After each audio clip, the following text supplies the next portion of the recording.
Good afternoon, everyone. I am Sanchi, and on behalf of Shine.com, I welcome all of you to Shine Roundtable Conference.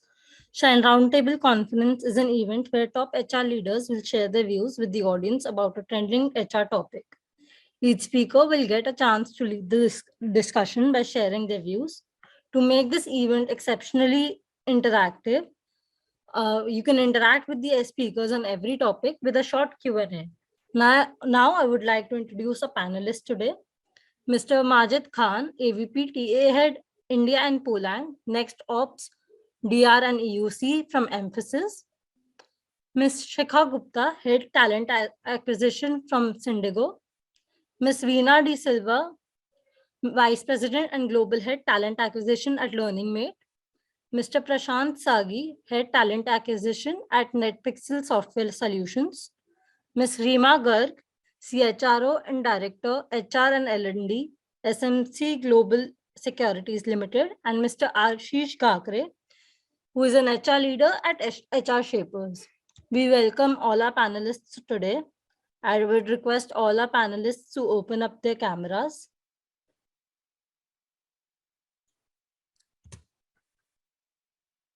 Now I would like to introduce our first topic for the event, and each speaker will get 5 to 7 minutes to share their views. Audience can ask questions in the Q&A option related to this topic. The first topic is building a skilling ecosystem. Mr. Agakre, I would ask you to take over this. Thank you, Sanchi and entire team of Shine.com. Thanks for introduction. Welcome to another webinar. Okay, topic is very interesting. I am there with all leading companies and TA leader who are working day in out and day and night. I would call it. They are working on Saturday, Sunday also. They are part of great challenge and opportunity, which is more of great resignation.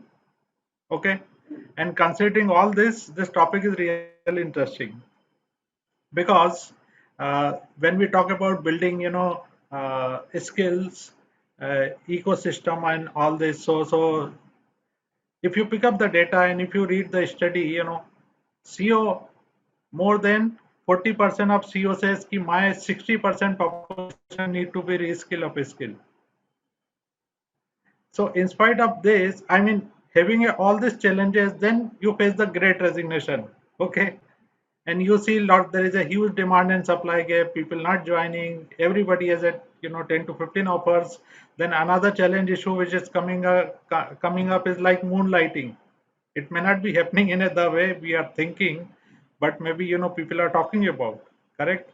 Okay, so there are the dynamic T and HR leader. I leave it up to them to share their knowledge as an opening remark, like Sanchi said. So let me start. We have two ladies. I can request Shikha to start with. Shikha, like to hear your opening remark on the topic. Thank you. Thank you, Ashish. Thank you, Sanchi and Shine.com for organizing this. Like Ashish said, yes, it's a very interesting topic. Skilling, reskilling, upskilling, right, has never been of so much of interest to any one of us, I think, prior COVID, because there is a shortage in terms of demand and supply of talent. We are really focusing on, skilling our own people. And skills, right? Skills is just not technical skills. Today, skilling, the definition of skilling has changed, right?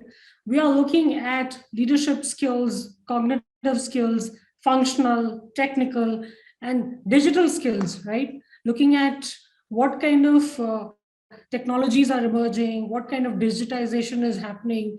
So it's an all-round development of the employee, of the incumbent, or people who we are even hiring, right? We're seeing that they are probably, if they're multi-skilled, they're fungible. You can move them across technologies or teams or departments, right? So that's how skilling has taken its shape. Now, to start off, yes, we are heavily focusing on skilling and reskilling, right?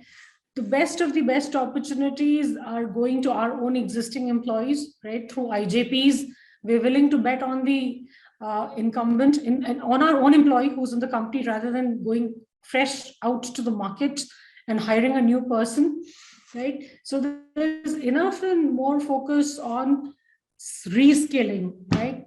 Another part of the game is about upskilling, correct? How do you get anybody in the game, right, to kind of upskill, to learn new technologies or to upgrade themselves within the same technology?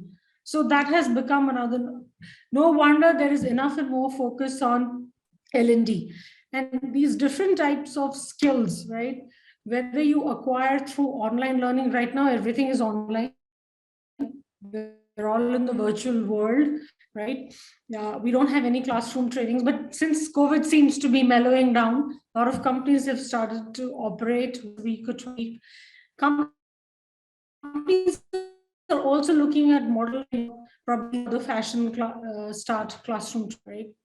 So reskilling, reskilling, upskilling. I think these are the three major pillars across different, whether it's AI, it's blockchain, it's digital, or for functional people. If, for example, I'm from HR, I have folks from marketing, finance, right? How do they step up in their own game? Right, that has become the need of the hour. People's potential is being explored, is being exhausted to its best, right, which probably wasn't the case. And the shortage of demand and supply is also leading to a lot of pressure on each one of us. One, in terms of hiring. Second, in terms of making the current employees suitable to the current market conditions, to live up to customer expectations, to deliver as per deadlines, to to be a part of the whole skilling game, right? Earlier there was resistance. I remember, people coming back and saying, why should I be learning it, or why should I do a technology change, or why should I change my stream? I have been a .NET resource and I want to continue. But today that's not the case, right? People are open to, because you want to stay relevant in the market. As long as each one of us is relevant in the market, right, our jobs are safe and we continue to build, learn, grow, we continue to nurture our people, right? So staying relevant in the market is very important, and that's how the whole skilling game has been into major play in the last, say, 1.5 years or 2 years. Yeah, those are my initial thoughts. I would love to hear from my esteemed co-panelists as to what are their views. Thanks, Shikha. So yeah, you covered, very few important point, and one data says, Veena and Prashant, that people will change their career every 2 to 3 years. Not the job, it's career. I'm saying today you are in HR, tomorrow you will be in sales, marketing, or any other area which you are going for. And people have changed actually. We have seen people have changed their career in COVID. Correct. So reskill, upskill became more important. That okay, what is the demand of the market? What the corporate is looking for? Where are the more position? Like you are the tier leader. Which are the more positions? Somebody who is with who's on old technology cannot really say, okay, now I don't have job. I don't have so many opportunity. Yes, there are the opportunity in case you are able to upgrade, you are able to reskill, upskill. Okay, let me go to second ladies, Veena.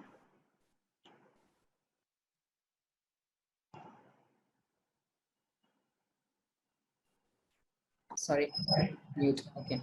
Thank you, Ashish. Thank you, Shine. Thank you, Sanchi, for this opportunity. I think Shika has covered most of my points, so she's that's good in a way. I can speak less for that matter.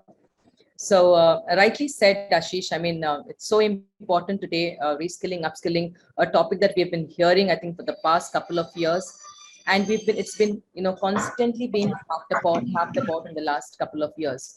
So while this world has witnessed an unprecedented challenge, and with this in the instinct to adapt and overcome the new keys, as a result, we have seen that quickly able to find the vaccine despite the challenges that we faced. We were able to find the vaccine because we were able to adapt and overcome. Similarly, in the new normal which has emerged, we have learned to find a way to learn, connect, interact, everything. And this is, we've also seen that, the The crisis led to job loss, consolidations, outsourcing, recruitment being challenged. We've seen all of these. We've seen the curve going up, coming down. We've seen the challenges in the job market, and then suddenly the search for skills, suddenly the demands went up because everything changed suddenly. Automation took over. Even we've seen education upskilling becoming so important. The connected devices became the new classrooms for refresher courses, vocational courses, anything you name it, it was there. In fact, I would like to quote the example of teachers who were so used to sitting in a classroom and teaching, and suddenly had to adapt to the new methodology of adapting technology. I'm sure it must have been so difficult for them. Some of the teachers who are in their late 50s, who were struggling initially, but they knew that they had to adapt. And I thought, if they could adapt so beautifully, why not all of us, who and with skills becoming so important, with the new technologies taking over, the need to upgrade ourselves became so important. And if not today, then there's no tomorrow for it. The underlying theme was clear. So better professional education can lead to better chances of navigating uncertain pandemic world. Many companies also continue to support or motivate their employees through upgrading themselves through knowledge, skills, by investing in their programs. Skills like automation specialist, data specialist. I mean, this was always, yes, there. But I think the need for all these skills like cybersecurity, a decade back compared to what it is today, I think there's a vast demand and change in the need, the way it has taken over. Automation and technology continues to bring new opportunities and roles to this, eradicating generic roles.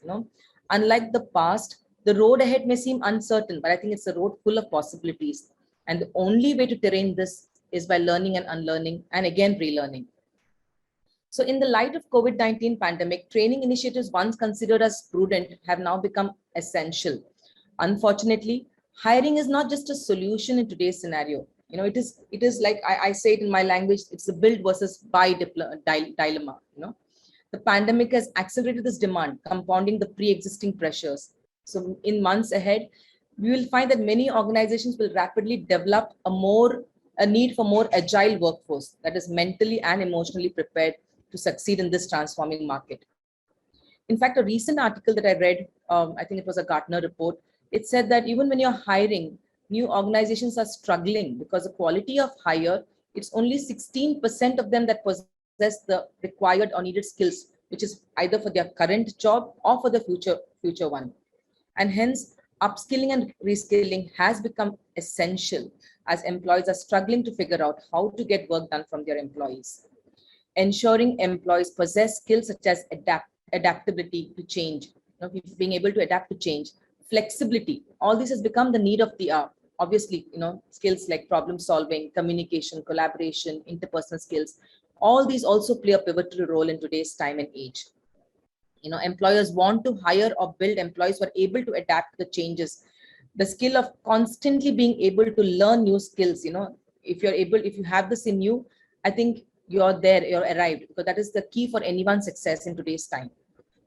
And if one has to ask me, how is it useful for the organization, from an organization point of view, I think first of all, it opens doors to newer roles. As you're upskilling and reskilling yourself, it opens doors to newer roles. And perhaps this is the biggest benefit, of upskilling and reskilling, as it creates opportunities for valued and existing employees to take on new roles, and thus helping engagement and retention.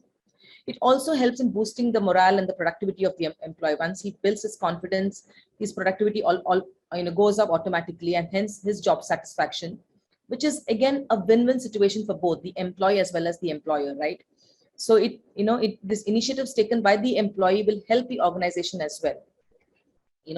One of the biggest thing that I always say, that it helps in lowering costs and time, because I am, while I had the head talent acquisition for both India and other countries, the lead time today to find a good resource to match the skills, and we don't get 100% match, but even if you have to get a 75% to 80% match, it's easily 3 to 4 6 months. At the leadership level, it goes up, but we don't have that much time.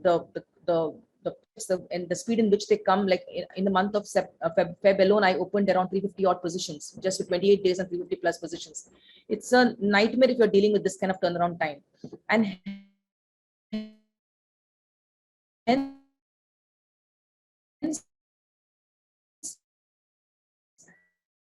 reskilling and upskilling is also CRO. According to some Gallup survey, it says that the cost of replacing a salaried employee can range to 1/2 to 2 times of the employee's actual annual salary. So with that, I think I just wanted to say that, while it prepares it, yeah, I think it also prepares an organization for growth. But while we also see the commitment from an employee is higher, it also prepares the organization for growth. If I know that my organization has some new projects coming in, some unique skill, it gives me the leverage to train and prepare my employees for those upcoming skills, and hence prepare better growth opportunities. So it prepares the organization for growth. It prepares a pathway for new skills and career growth within your company, and hence boosting engagement and retention. And of course, the way we go about it also, you need to first determine the budget, the timelines. You need to identify those critical roles, responsibilities. You need to identify the skills, the attitude that you require for those roles, and obviously take stock of your current skills, identify the gap, and then go about it. And after you have done your reskilling or upskilling, also go back to the drawing board and see where there is a gap. See, do the necessary analysis and come back and see where the gap is. Deploy additional training if required, and hence prioritize training overall for the organization. So just to sum it up, I think yes, it's a need of the hour, and we are getting geared up for it as an organization. I think every organization is getting geared up for it. Thank you, Akash. Yeah, I think this reskill upskill is just like changing your mobile phone once in a year. Okay, I think it's lesser than that. Why does it happen? You summarize most of the point, and I like to hear from Prashant. What is more in the reskill upskill. But before that, Veena, you raised one point which is more to do with the teachers. Really, they struggle. Looking at some teachers, they were not even aware about the computer and all, right? They are sitting in front of the Zoom, and then even which kind of atmosphere they live in, right? That's another point. That's one thing. Even kids also started learning how to learn from home, right? Because 50 to 60-year person still can understand that this has to be done. But if kids not ready, sometimes they are very, very finicky. Thank you so much, Veena and Shikha. Prashant, looking Yeah, forward. uh, good afternoon to the panel speakers, Sanchi, and the audience too. So, yeah, before coming to the upskilling, reskilling initiatives, we have to uh, get the fact that India recently crossed the $200 billion revenue mark for. And this year, our expectation by NASCOM is that we will surpass the $227 billion mark by next year. So this is creating a lot of opportunities, not only at the entry level, but also right from the entry level to higher up the value chain. So earlier, 10, 15, 20 years back, when India was mostly doing the back office work or the low end work, the training resources or the need for training was more, the infrastructure for that training also was created more for the entry level staffing. But as the Indian IT industry itself has grown from that level to a more of a knowledge enterprise where high end work is being done now. Similarly, the training setups have not been geared up in that level. So nowadays also we see that TCS, Infosys, etc., such biggies have a committed infrastructure, but that is more for the entry level to mid or entry level to little higher up positions. So entire Mysore campus of Infosys is for the freshers. So that market we are good, but when it comes to the higher ups or the people who have gained 5 to 10 years of experience, in that area we are still just gearing up, especially more after or during the COVID time. We have realized the importance of this sector or this kind of workforce needs to be more utilized. And it is not that they should be viewed as a delivery persons alone, but they have to be groomed for the next level of activities as well as the next technologies that are shaping up in the world.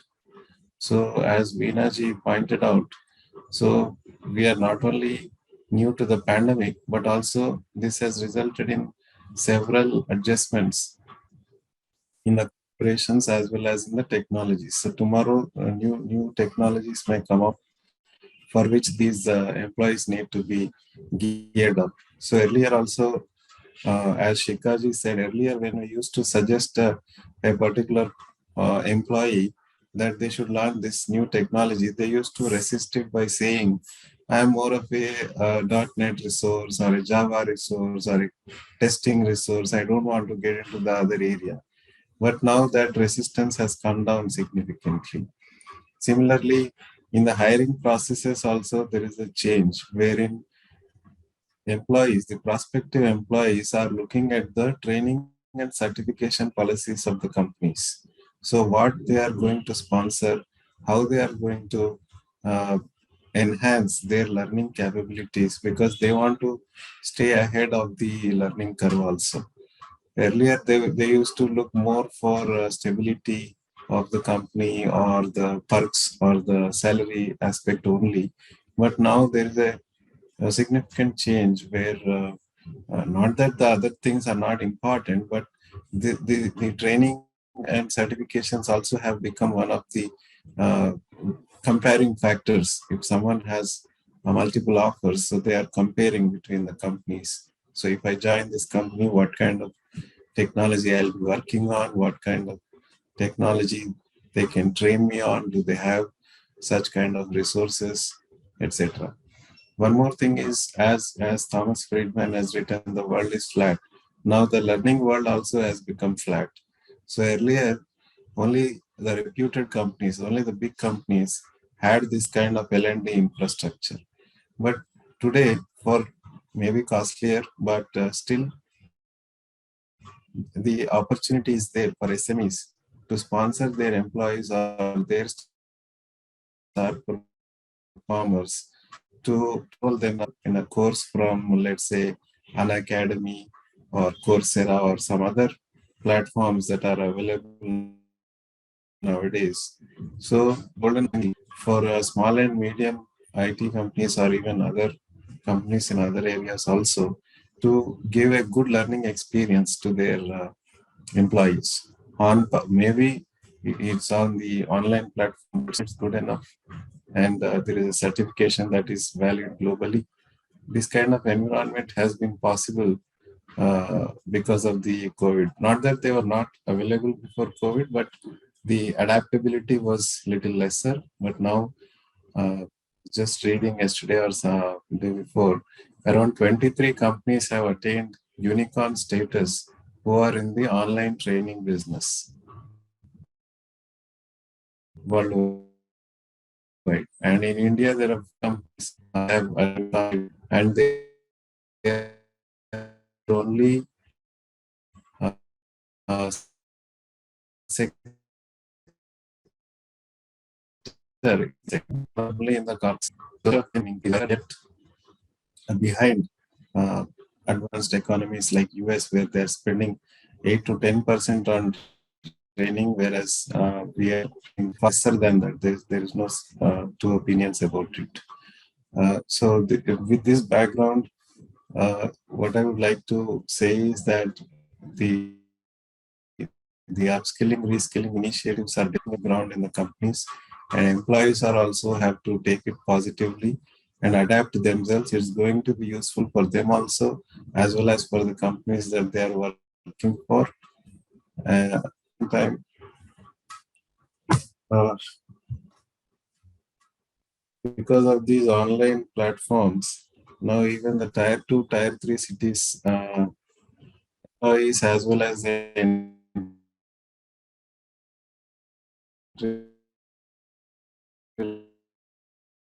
level staff are able to cope these staffers. So this is what I would like to emphasize on, because other exact relating to skilling has been covered by both. I think these are some of the uncovered points which I mentioned about. Right? Thank you. Hey, thank you, Prashant. So, you know, In one word, I can say, okay, go for entrepreneurship, make money, be a part of unicorn. See, we are all talking about, go for reskill of a skill, and you are coming up with, okay, guys, there is a huge business, huh? Go for it, right? So So I someone agree with your has, point. yeah, someone has That's to really teach good. also, right? If someone has Yes, to get skill. someone has to teach. Look at how much LMS companies making money just sitting at home. Create a IT infrastructure, go for it, and then and everything is coming to us. Okay, can you really learn digitally? Like Veena talking about, teacher need to learn, how to do is. So really, I mean, these are really good thing. And then that uh, As uh, you said, as we- you mentioned, I was also into operations earlier before coming into HR. So my career also changed, like what you mentioned. correct, But correct. pre-COVID, that was not after. So Prashant, since you talk about operation, let me tell you, HR must be following up during that time that, okay, please complete your 40 hours of training. Today, 40 hours of training became a 200 hours, right? Yes, We are yes, not that's what I was really, mentioning. yeah, Yes, yes. we are not really counting all this. So obviously it is coming with lesser cost as well. And tier 2, tier 3 cities bring me another point which is more to do with the gig model. Workers, You yes. don't need to recruit from the same place you are in, right? You can recruit somebody sitting in Chennai, Hyderabad, Jammu Kashmir, Assam, and out of India too, right? But still, Likewise, I find that some companies are still in that rigid frame of mind where they're asking people to, only full-time employees, only come to office twice, thrice a week at least. These kind of mindset we should come out of, because ultimately everything is getting into the outcome model. Correct, Right correct, now, when our clients are asking us to give a estimate and then they're going to pay us only on the outcomes.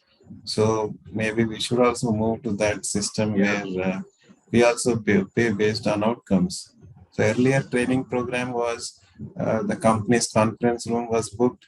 One of our employees would go to that conference room.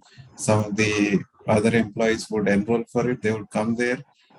He or she would teach something, and these people would learn something, and it was all not very it was not that there is no process, but now when you ask them to enroll in a Coursera or an academy and ask them to go through the test and get the certificate, that is the outcome, right? So it is much better evaluated than when it was an in-house function. Today it is much more stricter mechanism that has come up rather than the earlier one where I could ask the trainer, okay, kind of give me a certificate kind of correct, thing. correct, correct. But today you cannot do that. Yeah. No, a organization, A plus organization doesn't give out the certificate just because you attended the course. You have to Agree. through it. Thanks, Prashant, once again. Rima, if you are able to hear me, would like to, you know, understand from you on the topic, the building skill, reskill of a skill ecosystem. We'll come back to Rima maybe later. so while Rima joins, I just wanted to add one point. Very interesting thing that you and Prashant brought up. The whole definition of a job, right?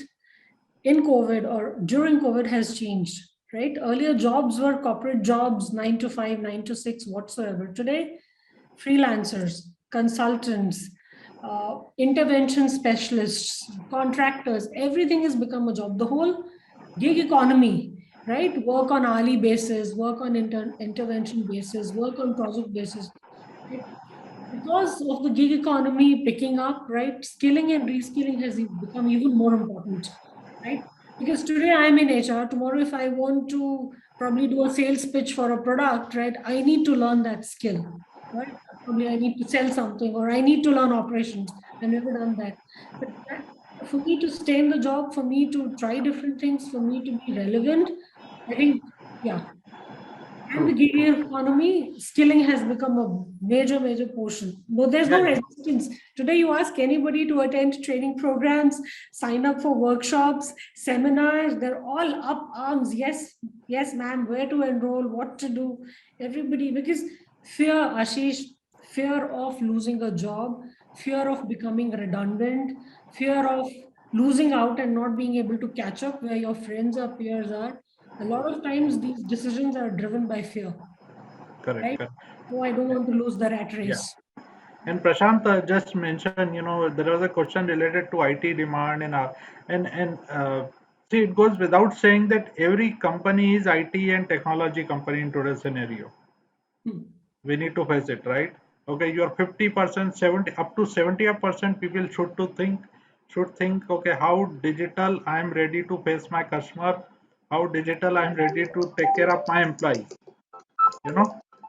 So it's all come with the mindset, okay, are you ready really working towards it? Uh, please keep posting the question, Rima, in case you are able to hear us. Please let us know. We like to know your views. There is another, okay, Rima is there. So let me Yeah. tell you, let me introduce you, Rima, first. Okay. Thanks for joining. Okay, so Rima Garg is the CHRO and Director HR and L&D from SMC Global Security Limited. Rima, your views on the topic. Yeah. Good evening, Ashish. Um, First and foremost, I would like to thank you, thanks the panel for being there, and I was supposed to speak in the second panel discussion, but then I joined it earlier, so maybe I'll give my viewpoints on the same too. Um, since like we come from a stockbroking firm and being into the essential services, um, we were not closed during the pandemic time even for a day.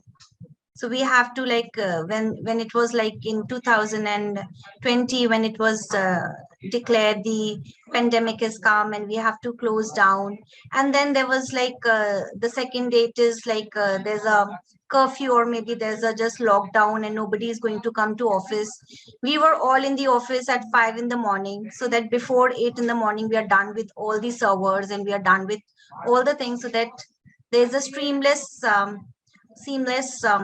connectivity with our customers, and we can have with them like we can connect with them without any disturbance from the and the norms of the SEBI has been quite strong.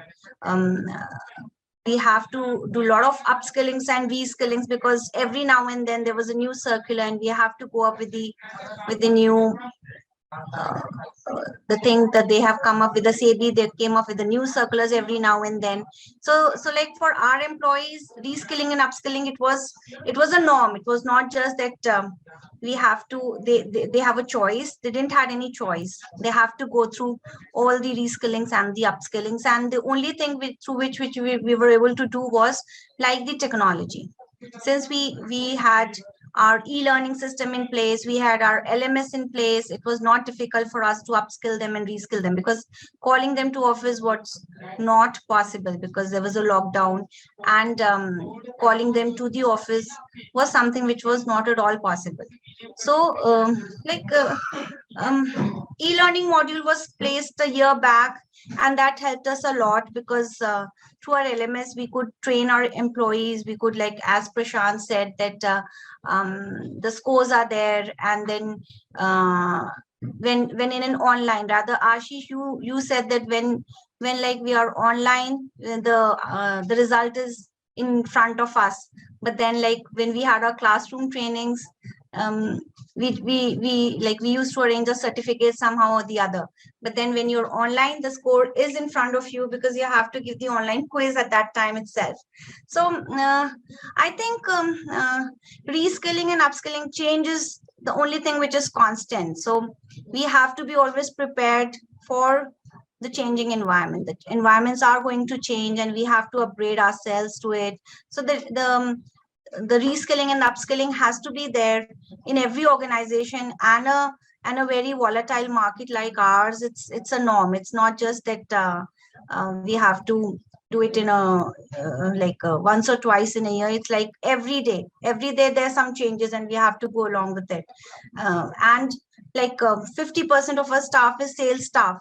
So the sales staff is like they they have to like abide with the circulars, they have to abide with the SEBI norms, and they have to come up with all the norms, and they have to like even they have to reframe those norms to our clients and to make them, and like since it was a pandemic, people who were not working, they came up into stock market, they started trading. So like for us it was like we were not down a single day. For us it was that we were working day and night, 24 hours, 24 into 7. And I think even today, like when the pandemic is almost over, when people are back to their work, reskilling and upskilling has to be there. So I don't think so that we can escape from that. Yeah. Thank you, Rima. Thank you so much. Some of the point, you brought it. Yes, business model being changed, but at the same time, some of the thing will not be changed, right? So you need to follow the basic, and it also bring me another point that customer demand is being changed, right? Okay, and imagine so many things coming. We are the generation who has faced. Okay, one side there is a crisis, calamity, then digitalization is coming. At the same time, you need to think about the human touch, correct? At the same time, you need to think about the reskill of a skill, right? So it's one of the biggest challenging time we have faced it. Some of us or most of us have overcome, and rest of them is still coming and fighting. Some are being winner. Great panel. There are two questions. Okay, let me pick up both of them. And Rima, you picked up one point, and I will ask the question later also because of this. You know, interview online. So TA leader, you are TA leader, right? Now interview is happening online. So one side interview community, interviewer community, and second side is those who are giving an interview community. Both of them are learning how to do this still, Yeah. right? How to judge the Like candidate. we did a lot of firings during the pandemic time, and how to call an employee to sign their appointment letter. That was a task. And we went with Adobe. We got for an e-sign module with them, and like it is how the tech evolved. Yes, Like, this is how the tech evolves, because we have to do a lot of recruitments. People have to be onboarded. They have to work from home, and then how they are going to sign the APL. So we had the so like I think technology, it comes like we say now that um, invention, like the necessity is the yes. cause for invention. So like it happened that way. Like we reskill upskill ourselves. Induction Yes. used to take place in a 2 days. We are doing in just half day, less than half day now, virtually. Correct. Thank you so much. So two question I'm picking up now. One is posted in the chat box, but let me pick up before that. So here is the question. Please hear carefully. Sometime when we ask employee, they show resistance as a skills might be different from the current role. That's always the case. That's why we call it reskill upskill. In those cases, how do you deal with it? Who like to take this question? Let me repeat. People are not able to adopt this thing that okay, because reskill or training on something else is different from the current role. How do you take those people in the confidence key? Okay, training is necessary for a new skill. I can give it a shot, Ashish. Yeah. Okay. So I think it's all like we say, no, it's all in the mind. It's a mindset issue. I think convincing the employee, talking to him, showing him a career growth path, right? Showing him what kind of opportunities will open up after he goes through this new skilling program and stuff like that should help, right? If you really need to make it tangible, showing him the promotion path or showing him the learning path, career opportunities, all that should, but it's all in the mind. If somebody doesn't want to do it, he doesn't want to do it, right? So you have to probably show a little bit of, yeah, there is resistance, but then persuasion and convincing is what will be required. With, yes, what kind of opportunities he or she can be open to after he goes through that program. I think that should work. And I would just like to add to what Shika just said. So it's two ways, Ashish. It's two ways because sometimes what happens is an employee, especially because I come from an IT industry, so I can talk about this a little more because employees come with a core competency. and they are worried that if they take a training on some other skill, they are worried that we might change their portfolio or a project into a skill, and he's worried that he might lose his core competency. So for example, a Java guy, if you're asking him to work on PHP, he may not want to do it, so that's why the resistance. So in such scenario, I think it's important to be transparent. So for example, if tomorrow I can see that a lot of PHP projects are coming, and if I want to leverage my resources, as long as I'm transparent and tell the employee that this is a short-term project, maybe three to 6 months is where I need your support, I'm sure the employee also will understand, So we have to take them along with this. I think that's important, having that two-way communication and making them understand why it's a need of the organization for them to take up this skill and train. And, yes, I might put you on a project, but it's a short-term project. I don't want to hire people just for 6 months from outside because it's not fair. So, just trying to leverage our pool right now. If you have this kind of a candid discussion, I'm sure the employee will be open for this.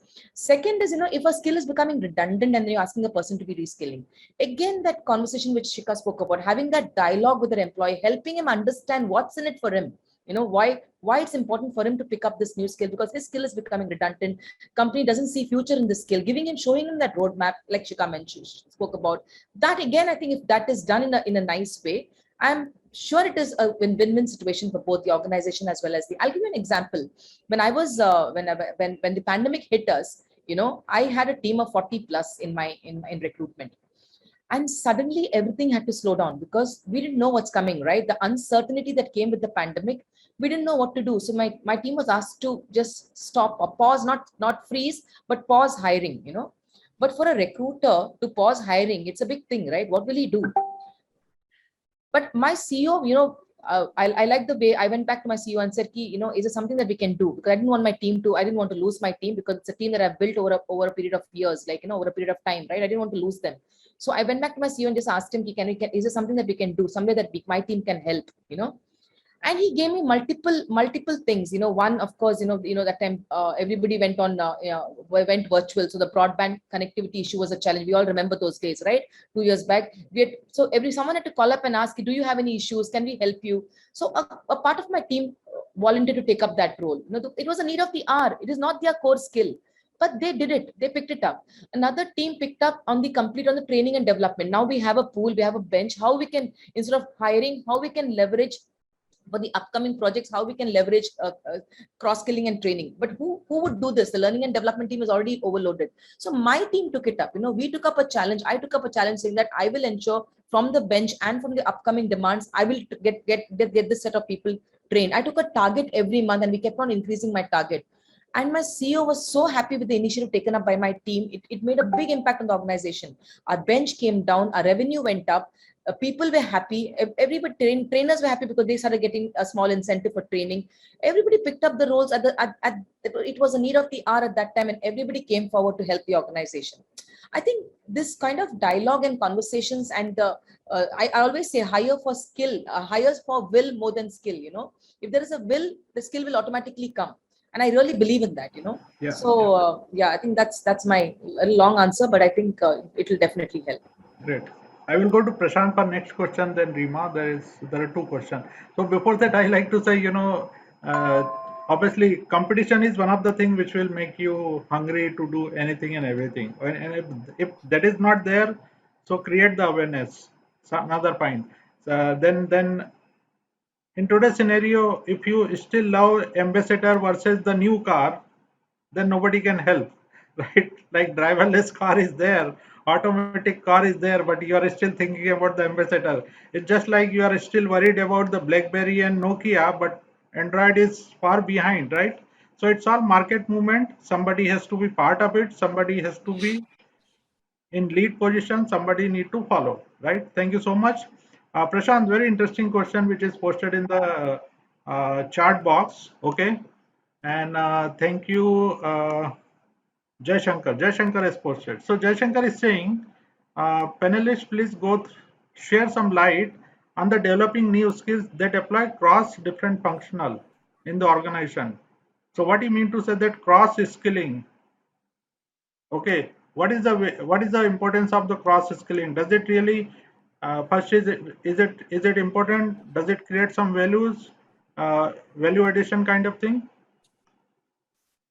Yeah, definitely it is important. And not that there is uh, cross skilling we are already following. I mean, not my organization, I'm saying as an industry, it's already in practice in the form of internal job postings and leadership programs, succession planning for the top roles, where the incumbent leaders are given preference and priority over the external hires. So before in that, as part of those programs, the prospective candidates or the prospective leaders are given exposure in various streams within the organization, so that they get a first-hand knowledge and experience about the different streams in the organization. So it is in practice, but over the period of time, that uh, sector is growing, because in the initial remarks, we have heard Shika Meena tell about the cost of external hires being more than 1 to 1.5 times the existing CTC of annual CTC of the person who is leaving. So it is always better, and it is always the cross skilling is something that will help the organizations in retaining the best talent. At the same time, those guys can actually, I mean, guys here means both, anyone. So he or she can lead the organization far better. The shining example we can talk about Satya Nadella taking over the CEO reins in Microsoft, and the share price has more than tripled, quadrupled after he's taking over. Even Steve Ballmer was a founder, but he couldn't help the share price. It fell when he was a CEO, when he took over from Bill Gates. But when Satya Nadella took over, the stock price has, or the stock markets have shown tremendous um, uh, reposed faith in him, because he led the company. The profits have quadrupled. Similarly, we see Apple being taken over by an internal employee, Tim Cook, after Steve Jobs. So there are many such examples. And when it comes to support functions also, I always believe that the employees must be given a job rotation within these support functions, like what Veena has said. So the team members in TA function have got some role in training also this time, training and development. So it's a good addition for them, for the organization as well, and for them, for them. But here the onus lies back on the top leadership, how committed they are for this function. And that is how the pipeline visibility spreads down. Because I've seen some organizations are very, very uh, rigid in their outlook. They don't tell their pipeline below to the teams. And some are very open. They even publish their pipeline as to what kind of skills might be in demand and what kind of hiring patterns they see over the next few quarters. So depends on what kind of top leadership we have. Based on that, these kind of programs will get importance. But it is of use to both of the organizations as well as the individuals. Coming to more operational role also in the IT sector, we see SDETs being more in demand. So what is SDET? What do they do? They can both write the programs as well as test them.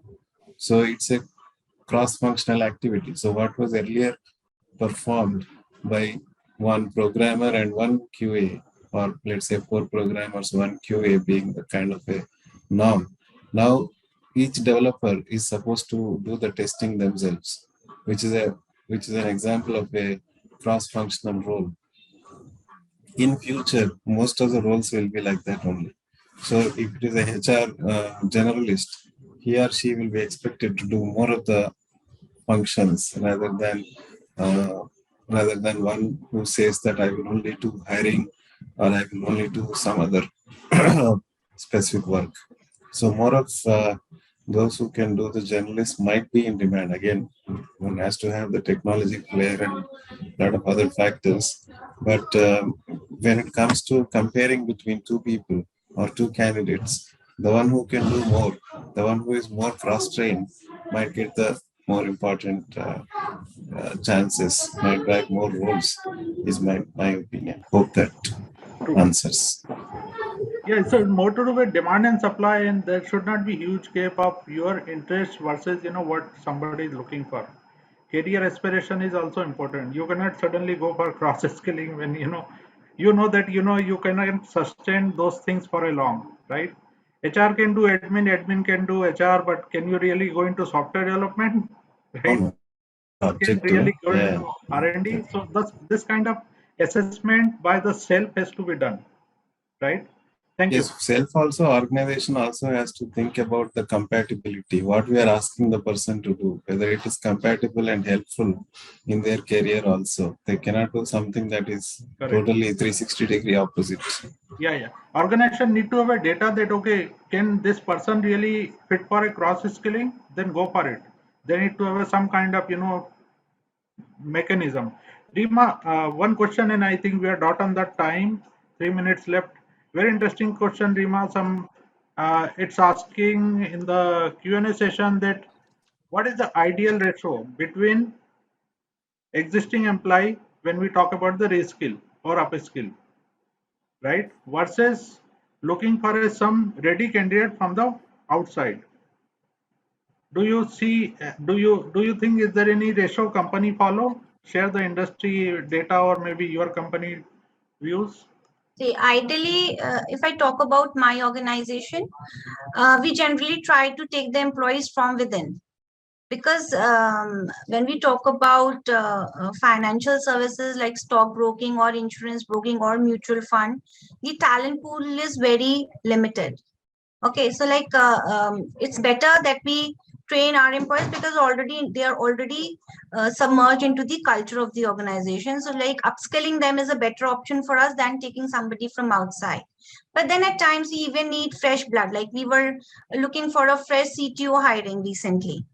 Getting a person from within is not possible. So like for some such kinds of positions, we generally do also take employees from outside. We take candidates, we consider candidates, like we need those fresh blood at times. So like but generally we prefer upskilling our own employees and giving them better positions. It improves the retention, and I also improves the loyalty within the organization. Yeah. You rightly said most of the organization, my views also that company is thinking to retain the employee by reskill, upskill because it save a lot of cost. Plus increase the productivity when they are ready, right? Yeah, I can give you an example. Like suppose a person is very good in stock broking, and we say that whenever you go to a client and you see a car outside his, then we can ask him that, sir, have you done your insurance of your car or not? And then maybe if they say yes or no, we can give the lead to our insurance guys. So once a person is like he's cross trained in almost all the products. So if he was a stockbroker, now he can become a wealth manager. So like upskilling always gives you more opportunities, and you can take up better roles in the organization. Correct. People play 2, 3 roles. Okay, great. Thank you so much. Last 1 minute, I would want you to give a closing remark with 1 or 2 line, very brief, very short and sweet, which can be takeaway for our delegates. So let me start with gents this time. Prashant. Uh, uh, Say in Hindi, it's like this topic is like Shadi ka laddu. You have to have it. Okay, जो खाया वो भी पछता है, नहीं खाया वो भी पछता है. Okay, ठीक है. Then let me go to now only all 3 ladies. Let me start with Rima.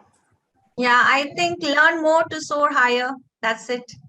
Learn more to soar higher. Yes, keep learning. Great, Veena.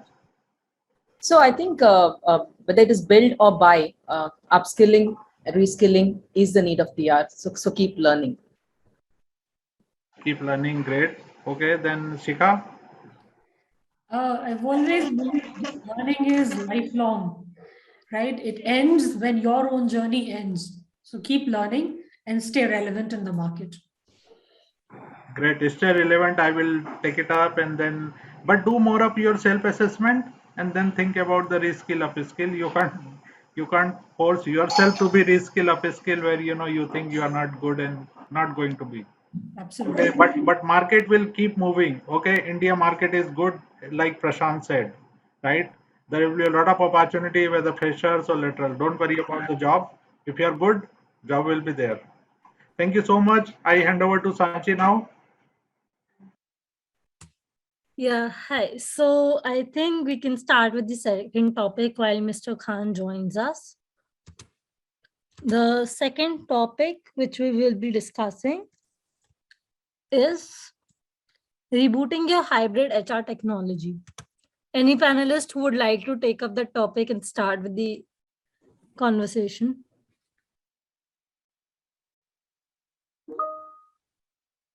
So it's a back to back. Great to see, you being there and then picking up another topic. It's just like TV debate. One can talk about the war and then one can talk about, something else, then any other thing also. But since we work in the organization, these are the common problem we face it. And these are the dynamic challenges which are taking place. So I'm starting Sachi, hybrid has hybrid is going to boom like anything, okay, because again it's a lot of cost.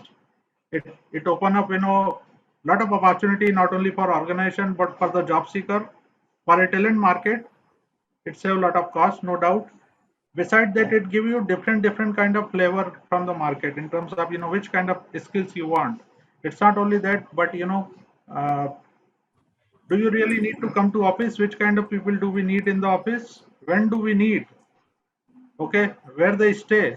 So all this assessment really need to be done, because one has to go to drawing board and look at it, which kind, how many people I have.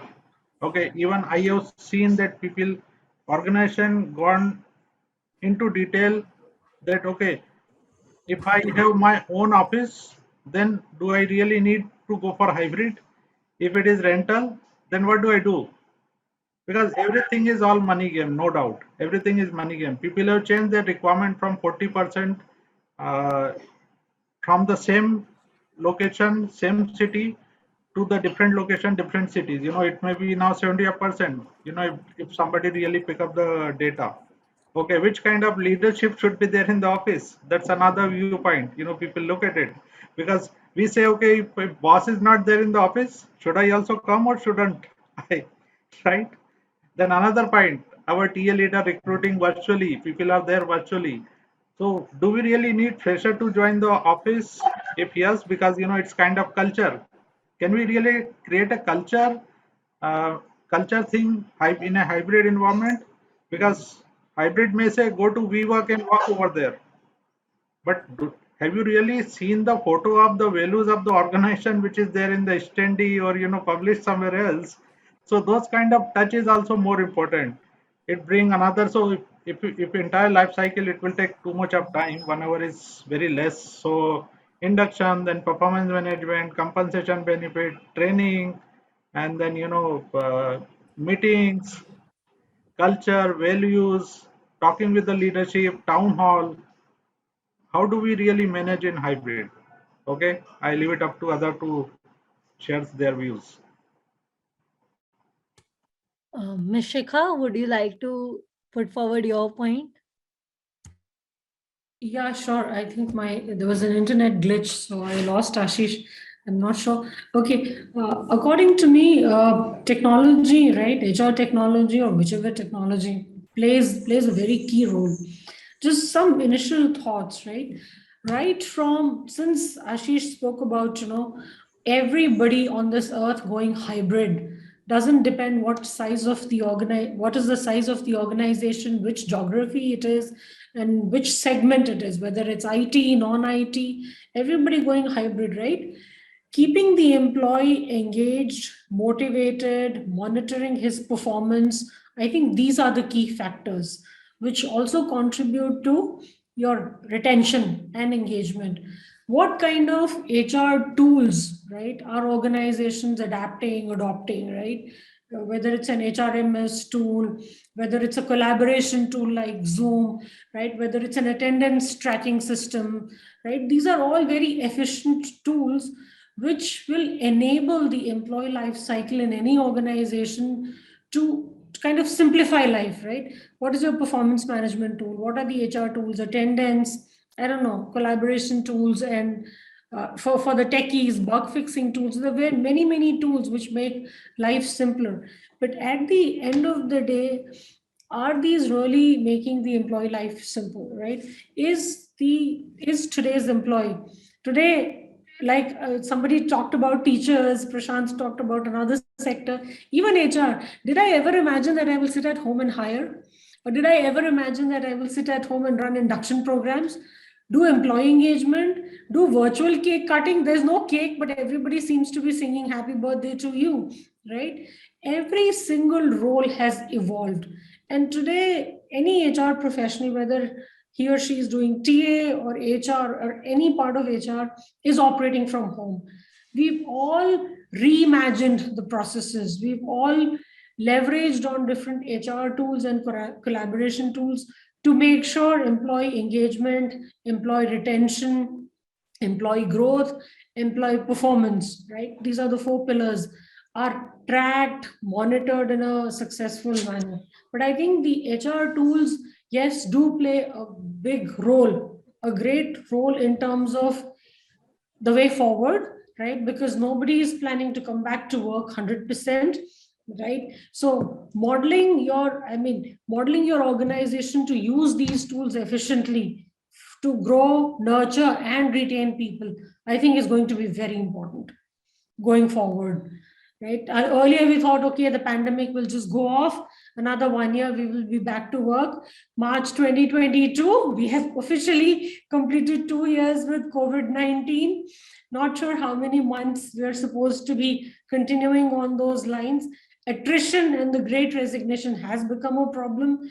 So I think leveraging HR tools and we as HR professionals to again retain, grow, and nurture our people is going to be very important. Otherwise, we will always be dealing with the great resignation and the demand supply shortage. Yeah. And life goes on. These are exciting times. I think tomorrow one of us should write a chapter or a book because we are COVID survivors. I could never imagine running HR the way I am running it today. But yes, it's all a part of the learning. These are my initial thoughts. I would love to hear from my co-panelists. Mr. Prashant? Yeah, so even before the COVID struck us, so we were using some kind of interactive tools, especially in the hiring domain, where we used to do the uh, code testing of the individuals or the candidates, then followed by the video interviews. So we had a little bit of experience and we were partially ready for the pandemic. But now that has again changed, not only in terms of talent acquisition, but even other areas of HR also.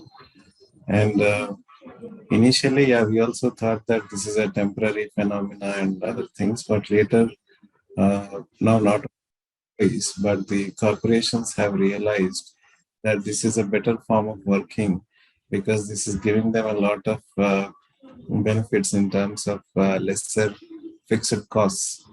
So earlier, like we used to have in corporations or companies, we used to have servers. Now, most of the servers are being replaced by the cloud technology because it is pay as you go. So similarly, now companies are replacing office spaces with direct spending on the employees. This is like pay as you go. So you have work, you hire more people, and then vary it as per the requirements, which has gained ground now. Similarly, the gig workers phenomena also increased.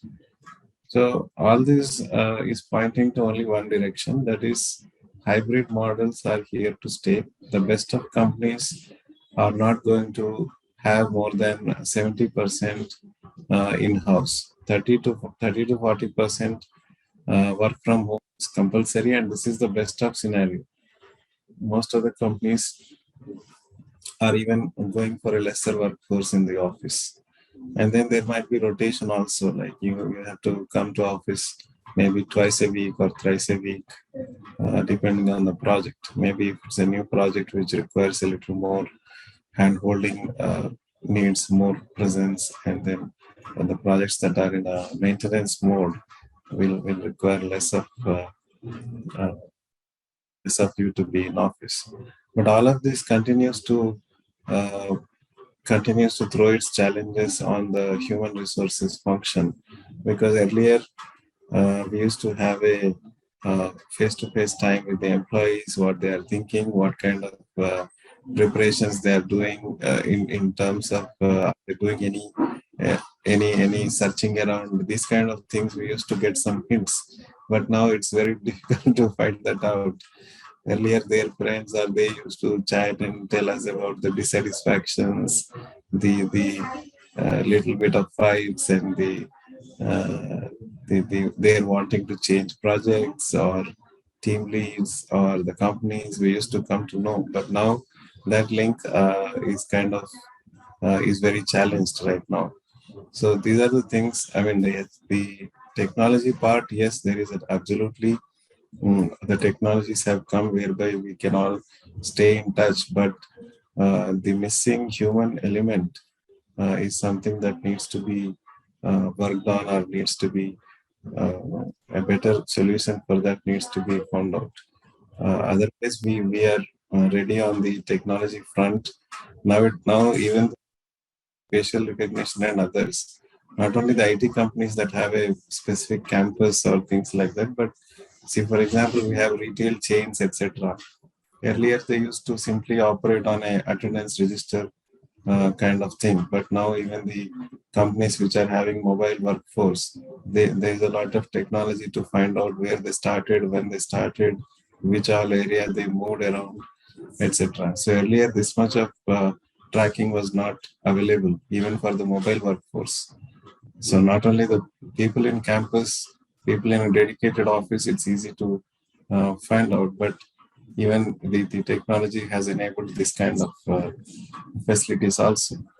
So, but this is not new. Like even when Alvin Toffler in 1980s and early 1990s itself has written in his books that today we are from the time of paying for the time of employees in the industrial age, like 9 to 5 or whatever, then the better system was piece rate.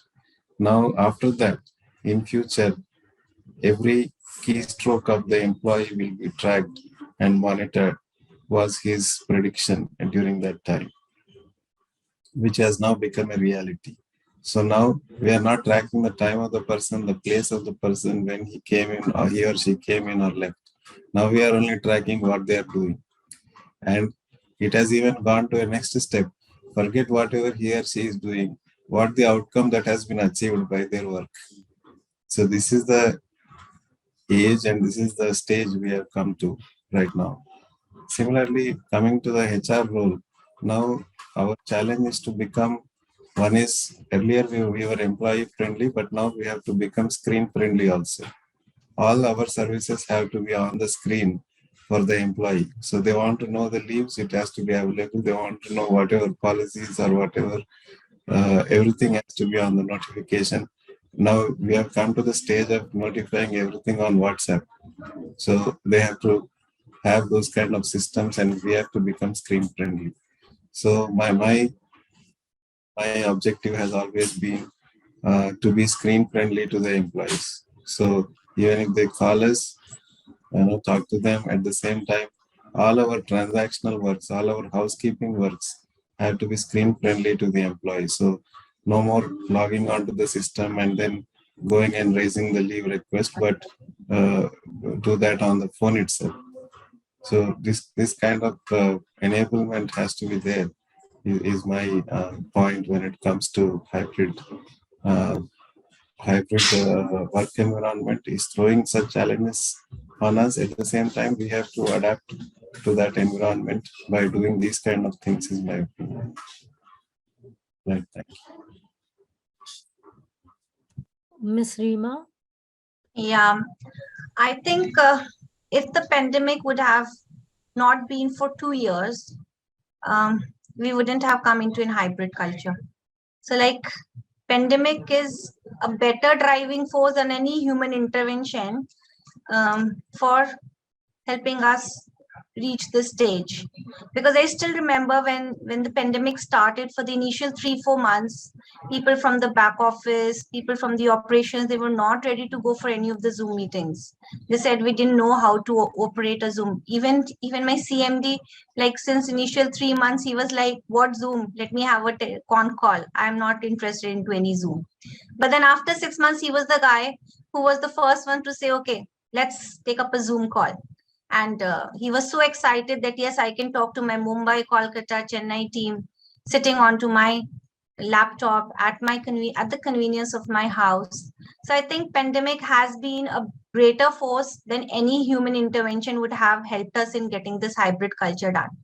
And today, like after 2 years, when we are back, employees are not ready to come back. The freshers, they bargain whether you'll be it would be a full-time job or whether it's going to be a hybrid work scenario. So like when we say the freshers that okay, it would be a 6 days job, then I don't think so people are ready to come back. They are searching for better organizations wherein maybe who is promoting the hybrid cultures.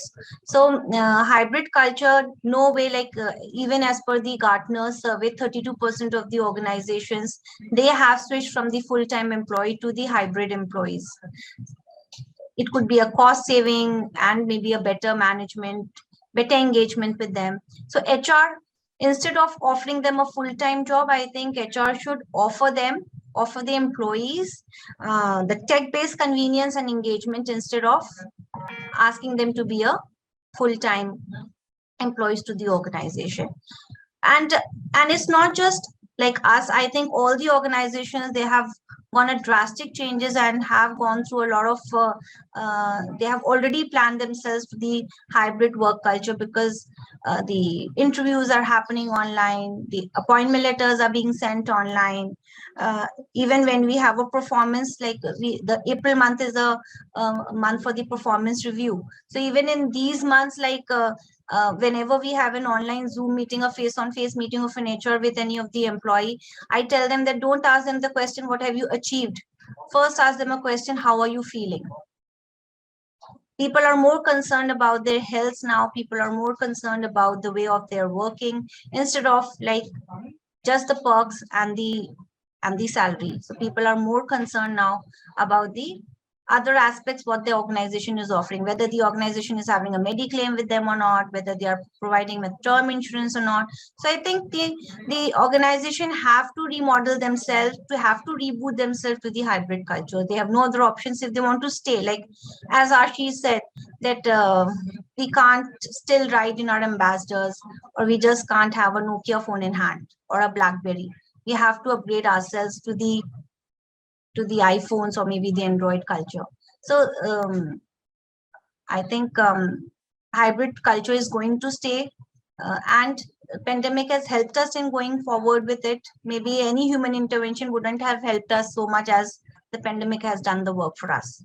So when we talk about the things which we need to do as an HR, I think that HR has to leverage all. They have to hire employees who are more tech savvy now, because you just can't keep on talking to the employees or maybe just have a classroom training anymore. We have to have a e-learning modules wherein the employee can maybe sit at home and at their convenience, maybe at 12 they're opening the module and then they're learning. It's not necessary they have to be sitting in the office at 10 or 12 and take up the classroom sessions. So HR has to, and for that HR has to, all the employees in the HR has to be very tech savvy. They should be able to come up with new ideas. How can we go for our more LMS modules? How can we go for recruitment, which could be done online? How could we go for the various apps through which, like recently what we did was that we had our HRMS through which the attendance regularization was done. But then the employees, some of them, they were not able to log into their laptop. So what we did, we started with the mobile app version. So on their mobile, they can just map in their attendances. So which becomes a very easy. We had a connection with we had a HR Telegram. We are on WhatsApp.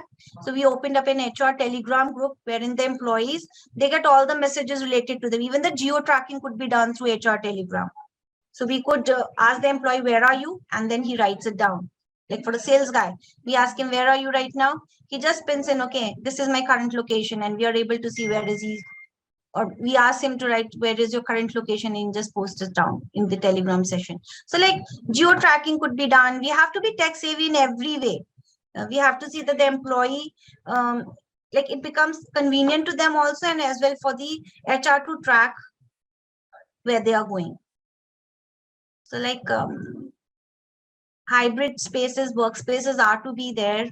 So we have to remodel ourselves. HR has to hire tech employees so that everything could be done online. And obviously the human connect has to be there, but then the human connect is not there for management, for micromanagement. The human connect would be there for asking them about their well-being. That's it. While Mr. Majid joins us in another 2 to 5 minutes, any panelist who would like to add something to this? Yeah, one point I would like to add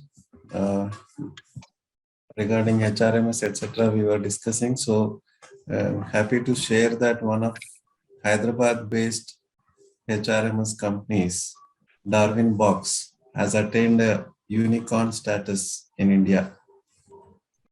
One of the few unicorns in the HR segment. Correct. So yeah, and I can also say that, in addition to Darwin Box, which is HRMS, there are a lot of chatbot which has come into the picture, right? That's one way to look at a lot of collaboration tools. Now, having all this, data security became a big issue, right? Okay. Of course. We know that some of the employees, they are not using even official laptop, they are accessing from personal laptop. Okay. Are they able to access the folder which is of the organization? Are they able to get inside the network? How much data they are copying from here to there?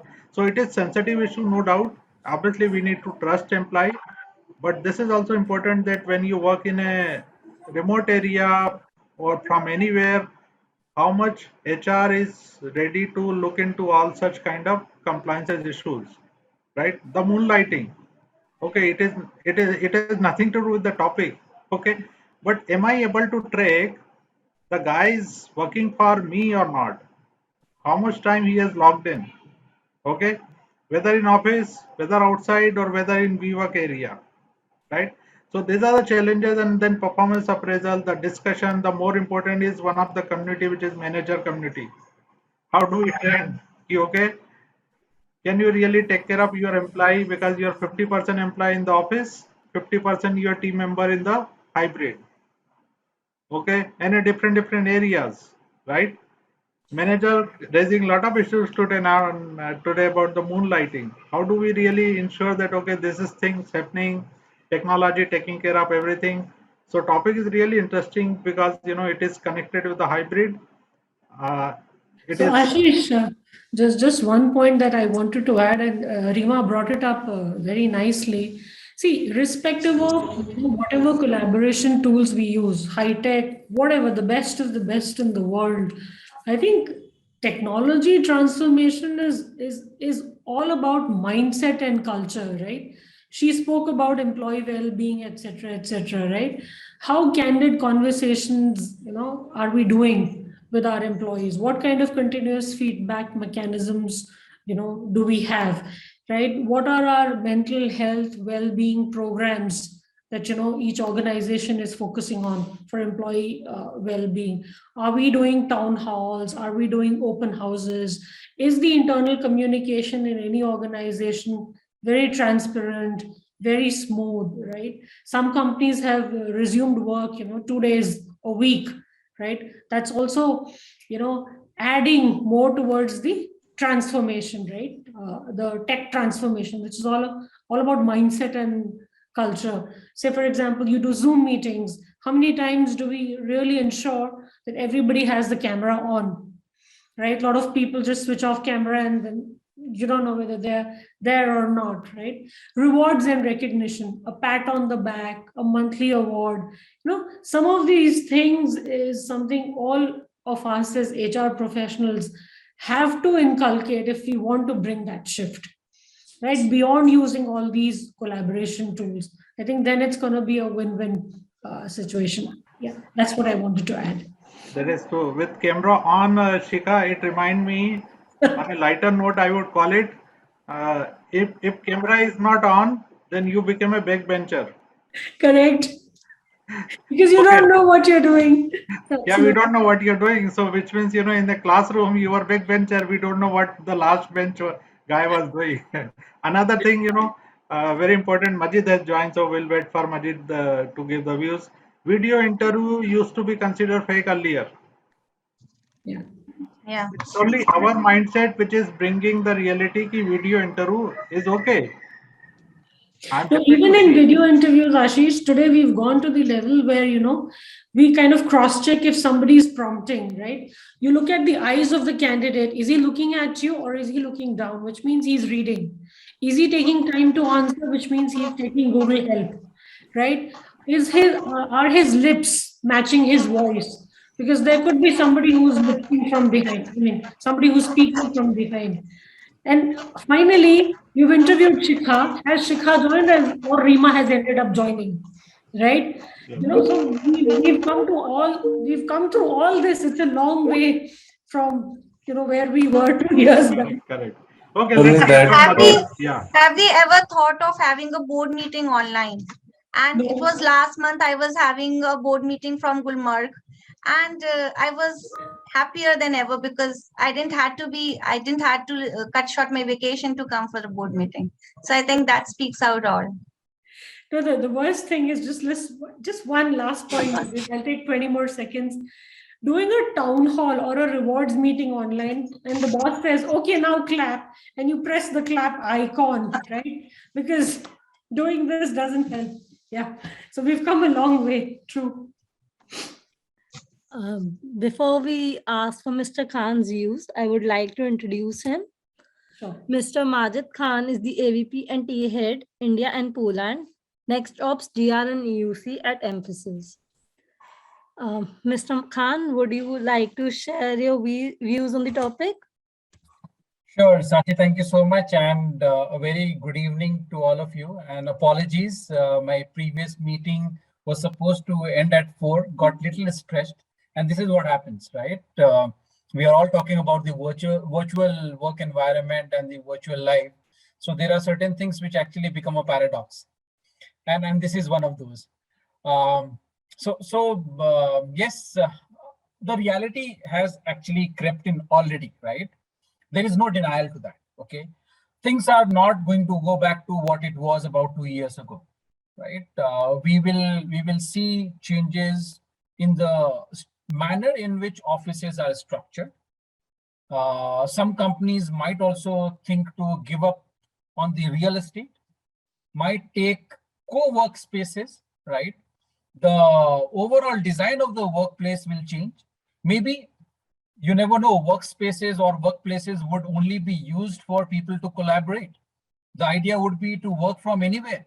Like I'm working from Goa right now, you can see the cool breeze right in the background, and you can see the waves from the sea. I'm just kidding. So that's my background. So this is what it is, right? This is the reality. Now the question is all about how do we make it robust for the business to sustain, right? There are organizations where compliance guidelines are very strict. and those are there for a reason. Those are there for a purpose, right? Shikha, you were talking about the hand movement, eyes movement, and all of those, right? Today, technology has got the solution, right? With proctoring, you can actually, see everything happening without even you trying to find what's going right, what's going wrong, right? The tools will do that for you. Certain countries still have got some work to do in terms of legalizing some of these tracking mechanisms. But yeah, things are moving in those directions, right? So it has become a reality that things are changing. We have to accept it. We have to move forward. Companies will have to look at their procedures, policies, processes to make this hybrid model become a success. Your policies, which were earlier there in terms of anything for that matter, right? Perks, benefits, won't be beneficial today, right? How many companies, imagine, about 2 years ago had got insurance related benefits for their employees regarding one particular disease or ailment? Not even a single one. Today, almost every organization has got an insurance related policy around corona, right? They have given it different names, they have coined different terms, but that's the reality. The talent today thinks differently, right? If you have to acquire the talent, you will have to change your mindset, right? So these are certain things which have come as a byproduct of this hybrid model, and the journey is still not over. I was reading some article just about 2 days ago where people are already kind of carrying a fear around the fourth wave. There is another variant which is sitting in the pipeline, and somewhere it will explode towards 22nd of June 2022. There is a date, right?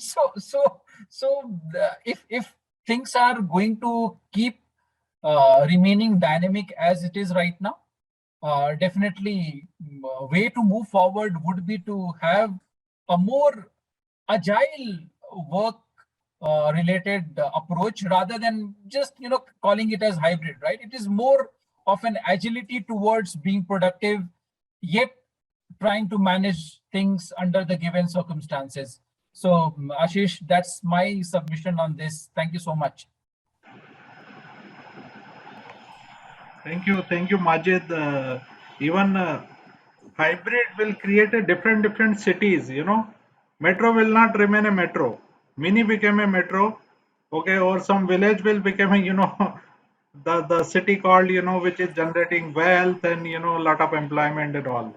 And obviously it's going to be the future because of various reason. And there may be one company tomorrow who will not have a physical presence, no physical person in the countries, and that company will have 1,000 people under the payroll of it's just like we keep talking about Facebook doesn't have content, they produce content, right? you know But That just is, look at the but Ashish, just that look at has already, or that has already happened, Ashish, right? Organizations today call it as Uberization of yes, technology-led services, yes. right? So that's a reality that we are living in right now, and very interesting point that you brought in, right? The evolution of cities and geographies. Imagine a situation where somebody is sitting in one remote part of the country, right, in some not so developed state, okay, where the migration was at its peak. However, with this remote working environment or work from anywhere kind of concept, people will continue to stay there, spend there, earn while they are sitting there. Maybe tomorrow you will have acts coming in which will talk about taxation, right? So if you have so many people who are living in one particular state but are supporting the base location which is in some other state, how will you decide the minimum wages of that particular resource in that state? How will you decide the tax that you will pay to the administrative bodies in that particular state, right? So some of these things definitely will become a reality, and I'm sure all of us will have to kind of see how it pans out. We will go through this journey together. And Majid, that's how the cryptocurrency is coming into picture. Yes, absolutely, you nailed it. Sachi, if you have some question, let's take it up. Yeah, but before I would like to ask Miss Creamer. She was about to say something, I think. Yeah, I just wanted to add that just look at the opportunities it has brought to the tier 2 and the tier 3 candidates. Like they were never ever thinking that we'll be having the job in an MNC, and today maybe a tier 3 candidate is getting a job in an MNC being working from home. So I think yes, it's got a huge lot of opportunities which has brought us the hybrid culture, and it should go on and on. Yes, Sanchi. And on a lighter note, like Modi ji always keeps saying, right? Achhe din aayenge. So finally, for tier 2, tier 3 cities, achhe din aa gaye. And I hope it creates more opportunities. Yeah. Yeah. Go Yeah. ahead, Sanchi. But no doubt, HR technology has a good future. Again, my Prashant brought it up earlier. Okay, guys, don't look for a job, create a job. Okay, if you can't work, can you create a HRMS? Can you create a LMS tool? Can you create a ATS tool? Can you create an employee engagement tool, employee well-being tool? Can you create a collaboration tool which can work in hybrid, which can work in remote? So there is a huge opportunity. It's all depend upon what you are good into, what you can take it up. No So wonder now, why, Ashish, you would have seen that in 2021 itself, there are about 2,500 odd new startups in India, right? And no wonder why some of your senior HR leaders are leaving their well-settled jobs and starting their own firms, right? Be it into supply of talent or creating technology-led solutions for HRMS to function. So absolutely correct, right? And we've got examples in front of us. absolutely, I was about to say, COVID has given birth to such wonderful entrepreneurs, CEOs, freelancers who are doing such amazing work, right? Job is no more that 9 to 6 or 9 to 8 corporate job. Anything that you want to pursue as a dream, as a passion, as a calling is a job, and that gives you satisfaction. Yeah. One comment in chat box that tier 2 and tier 3 candidates. So for answer to this is what we are trying to say is candidate used to come to the metro city for a job. Now they don't need to. Everything is happening virtually. You just give the interview virtually, take your degree, being over there. Even don't go for education anywhere else, right? Take your degree, give the interview virtually, go for internship virtually, join it, and leave also virtually, right? So you don't need to see the face of the office and you take the flight, take the train, and all. Yeah, so typically in literal sense, the question that was there, right? If at all I have to answer that question, typically tier 2, tier 3 cities would mean cities which are not your metros or cities which are not your premier cities in India, right? You've got 4 metropolitan cities, right? And then you've got metro cities, right? So in total, there are about 7 to 8 cities which are in the category of tier 1. Bangalore, Pune, Mumbai, Hyderabad, etc. And then you've got tier 3, tier 4 cities which are upcoming, right? Places like Indore, Bhopal, Jaipur, Bhubaneswar, right? So these places are upcoming. Only counting on these cities will not solve the problem. Neither will substantiate what I'm giving as an answer. You've got other smaller places also kind of gaining a lot of importance today. Places like Ranchi, right? Places like Kochi, right? Trivandrum, Trichy, many other cities are also getting that importance because the talent is there. Some cities which are smaller but produce lot of graduates, engineers, and people who are coming from B schools, T schools, right? If they are there, the organizations would think of opening up offices there, not large offices, maybe satellite offices, right? So that people can come and collaborate. They can work from anywhere. They can go back to their bedrooms and have a table in the bedroom and they can work from there. But for collaboration, for licensing, for various other compliance related needs, they might have small offices in these places, and such explorations are going on. Several organizations are doing such studies, and that's the reality which has come in. That's an answer to put things into perspective. And this is not limited to only candidate, but let's say if large organization doing some analysis and they came to know that Indore having people have mentioned the Indore as a location which is kind of my birthplace or the place I stay. or 20% population is staying there. Jaipur can be, 20%. Company may go and perhaps open the office or maybe create a, co-working space. Yeah, that can be another opportunity, you know.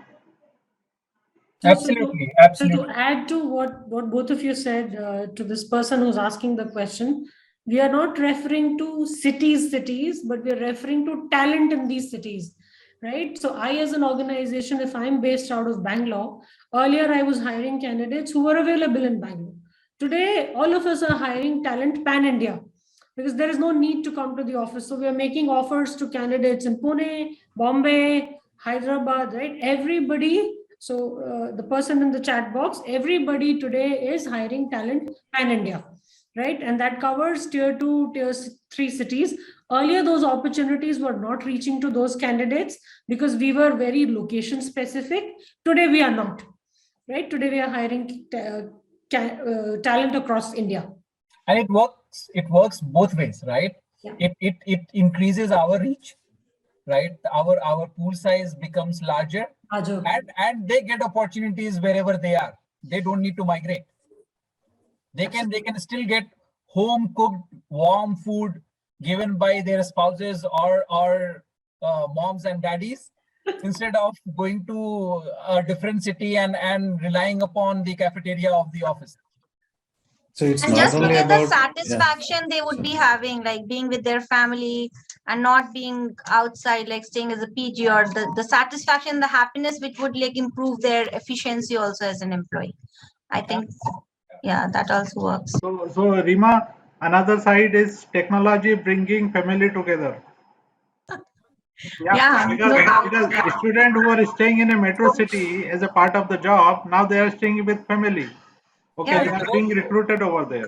So many internships we have done online this year. Like last year, so many internships were given online because students were staying at their house and they were doing internship with us. On a lighter note, Ashish, I hope that happens on a serious note. It should not happen that family is coming together and everybody is holding his or her tablet or cell phone and looking at that instead of looking at the family member. And provided, Majid, everybody need to have a good Wi-Fi or bandwidth connection, nothing else. On a lighter note, Ashish, I always think I wish I was born in COVID era. I would have been with my parents back there studying or working.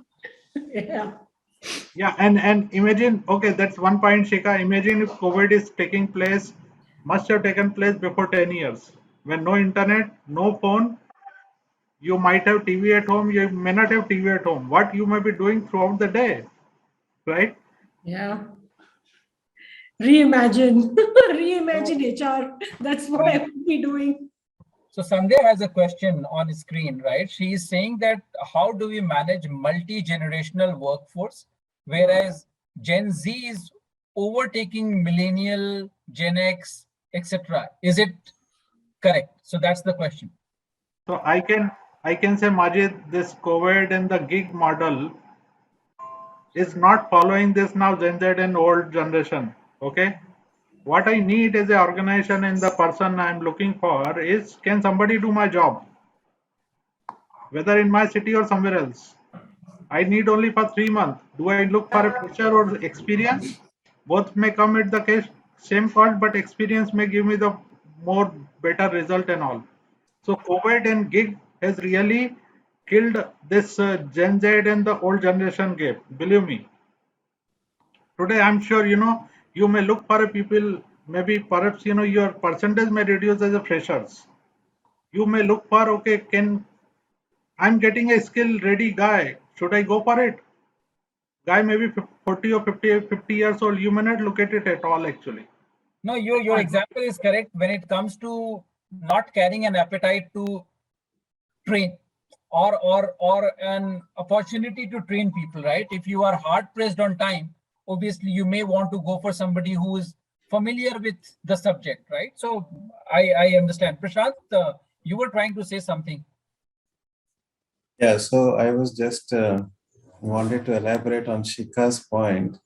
So, or maybe yours also. So it's not only the candidates or the freshers who are moving to new mega cities first time for their first job or in the initial years. But now after COVID, a lot of seniors have moved from the mega cities to their hometowns.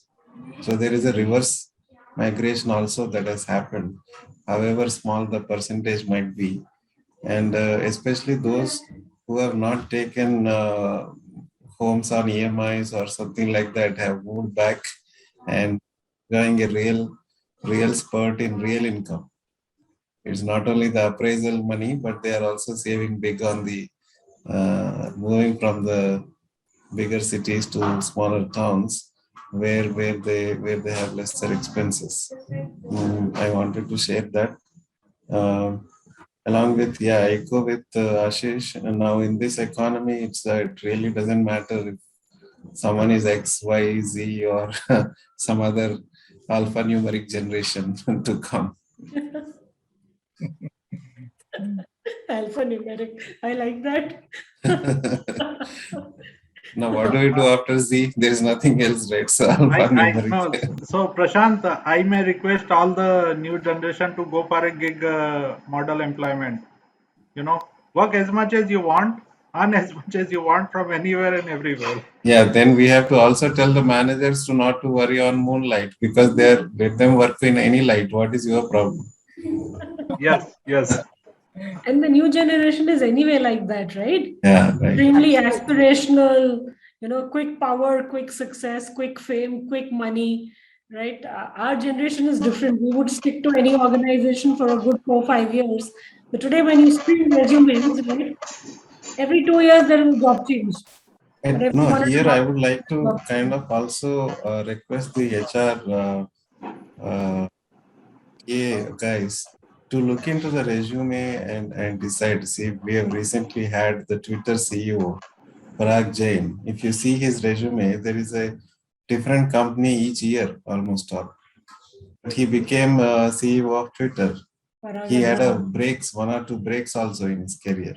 So we should not jump to that conclusion by just looking at it because there is a lot of change in how the companies operated earlier versus now. See, there is a startup that springs up somewhere in, let's say I'm in Hyderabad, so I'll take the example of Hyderabad High Tech City. So someone calls me, let's say, and tells them, this is a great opportunity. We are this, we are that, XYZ, we have this funding, ABC, nice PPTs, presentations, everything. I get excited and join it, for example. 6 months later, the company shuts up or has a funding problem. So what will I do? I have to shift, right? So then the next company should not hold it against me. And so those kind of things have also come up now. So it's not like earlier where we were assured of the stability of the companies. Now we have to, when we look at the resume, we have to look at the what kind of companies, why they left, why they shifted, and all these things. So it's not like earlier, the 2 3 companies only people used to work for. First, they used to get hired as a intern or a fresher at a TCS. 4 5 years later, they went to Infosys. So 3 4 years later, they went to Patni Computers or this or that. Then there's a great candidate, very nice, 2 3 years here, 2 3 years there. But now we can't hold that person against for what the companies have done. I mean, things are like that. Like gig workers, the same principle applies to the companies. They are gig companies. They come today, they are no longer available tomorrow.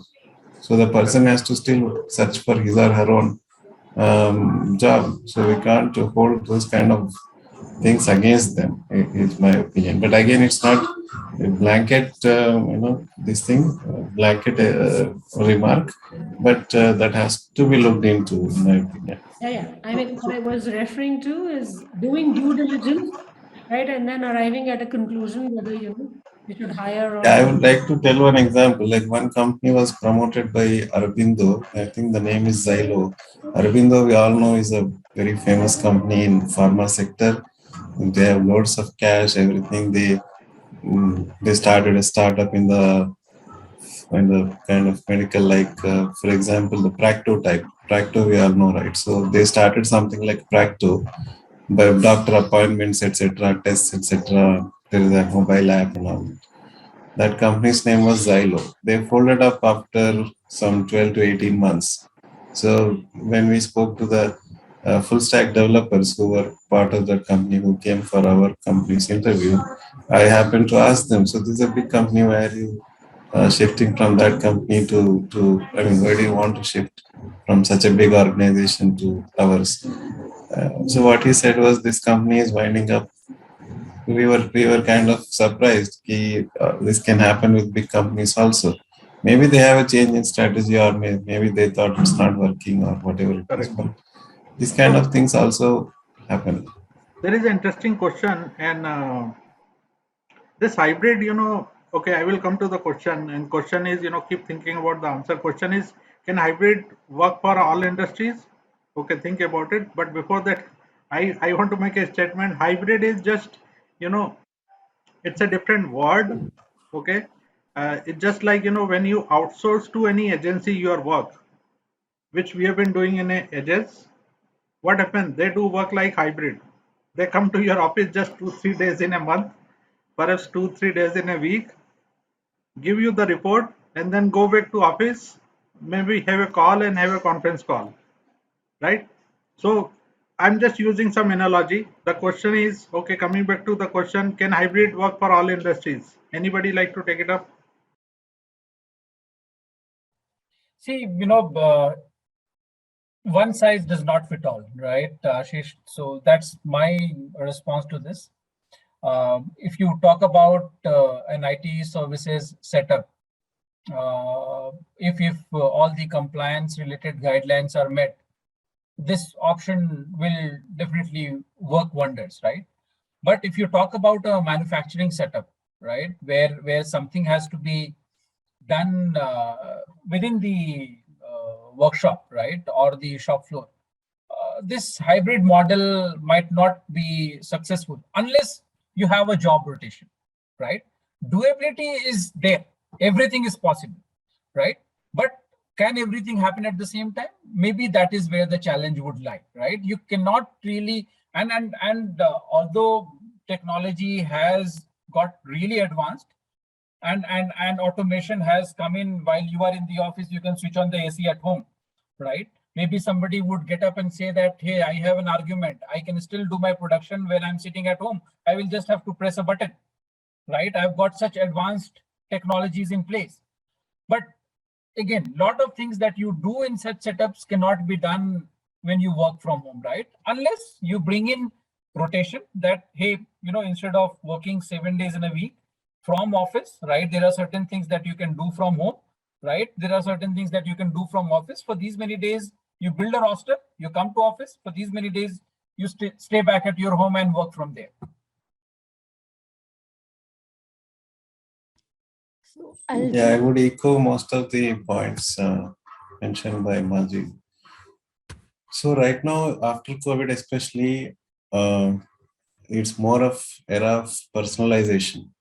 So everything needs to be customized and personalized. The employees also like that way, right? So similarly, they also need to be customizable to their organization needs. So definitely all organizations cannot be in one industry or in one format. Even within ITES industry, the BPO sector is something that is more adaptable and that is more suitable for the work from home or this hybrid structure, because theirs is a more of a standard practices that they are supposed to follow, their employees are supposed to follow, which is more easier to monitor also, which is more easier to correct also. So it's not that the system will change daily, and regardless, like for example, IT, it might require more of collaboration, where some employees might find it difficult to always, get onto the calls and exchange codes, etc. But in BPO, for example, two of the company's employees that are known to me, what they tell me is that their team's productivity has increased in the post-corona when they are working from their home. Both of them belong to the BPO industry, and BPO is in the financial services industry. So I think it's one size that definitely doesn't fit all at all. Correct. So two point, One is obviously it's all depend upon the role. Do the proper assessment. Forget that industry is or IT or ITS. I have seen even within IT, people not going for a hybrid because role demand XYZ. Over and above, what is the mindset of the owner? What is the mindset of the CEO, chairman, CEO? Some people they want people to be in the office. You can't really do anything. But most important thing, please understand people should not leave a company because of this reason. People should not be joining your company only because of this reason. So all this balance has to be done. We have seen people today, people not joining because they don't get a remote working option. It should not happen that tomorrow you say, I don't have technology support for hybrid. So guy will say, bye bye, I'm going to join another companies. So all this assessment has to be done not only from organization manager, but CEO point of view also, business point of view also. So, Yeah, in fact, coming from an IT industry, I can say that today the need of PR is to move into a hybrid model. My entire team works virtual. I mean, I and the fact that they're delivering their numbers virtually, how does it matter for me from where they work? One is sitting in Goa, one is sitting in Pune, one is sitting in some village, but as long as he's got a good connectivity, it doesn't matter to me, right? So for me, I think as a leader, it shouldn't matter as long as my work is getting done. There's no impact. Yes, for my HR team, they are probably going to start a couple of days at least in the office because they want the HR folks to interact with people, build engagement. Because somewhere there is a concern coming with this complete virtual thing that there is a disconnect also with employees, which is also true, But hence that hybrid model brings that balance. Ki once in at least once in 2 weeks you come meet your people, meet your folks. Otherwise, that bonding which we had when we used to go to office, we don't see that anymore. Unless you are like constantly talking to the team, constantly having these virtual meetings, but it's still there's a gap. I think meeting once in a way is definitely required, and hence to continue that you have to maintain that balance. But like Majid rightly said, may not be all industries because an IT industry can afford to balance this out, but a manufacturing setup may not be able to manage this work from home. I know many companies where they have job calls for that the role or the job calls for that they have to be present in the office. Many companies, because of security reasons, they cannot work. Banks especially, you can't expect banks to be working from home, right? So you have to keep maintain that balance where it can be done, job rotation, but maintaining the balance is very critical and pivotal to this whole entire hybrid model. Absolutely. You need to pick and choose, right? Very rightly said, Veena. And Prashant, I agree with what you said to a very large extent. However, when it comes to the ITES sector, right, or the business processing sector, uh, linking that to what Veena said, if those projects are banking projects, right, or financial services related projects, even for those projects, the guidelines which are in place in many of the cases say that work from home is not allowed because of risk around data breach or compromise, right? So people have to go to ODCs and work from ODCs, right? In my knowledge, 90% of such banking projects in different organizations don't have that choice of working from home, even in that particular ITES sector, so to say, Prashant. No, even what I was mentioning was not about banking projects, but the information services like these information publishing, the stock market trends publishing organizations. Got it. Another example, just like to give. Then I think it's time to close also. OTT, the sports.